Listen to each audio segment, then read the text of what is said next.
The electric motor is not necessarily new technology. It's been around for nearly 100 years, hasn't it, really? Yeah, the electric motor is actually very old. In fact, in the early days of cars, it was a competition between gasoline cars and electric cars. Right. And there was a range issue with electric cars, and so gasoline ended up winning out.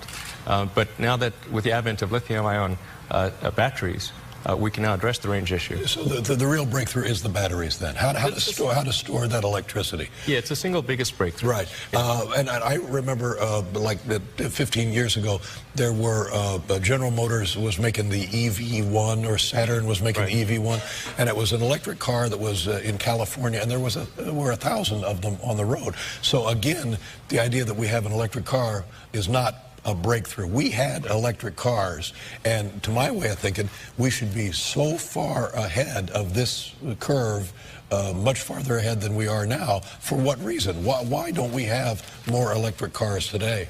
Well, there was a great movie, Who Killed the Electric Car, by Chris Payne, which I think explores that question. And it's noteworthy in that movie that Chris shows how much people really wanted that EV1 car.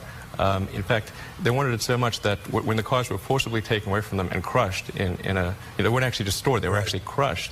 The people who had those cars held a candlelit vigil for the destruction of those cars. Now, when's the last time you heard anyone doing a candlelit vigil for destruction of any product, let alone a General Motors product? Will there be one after the...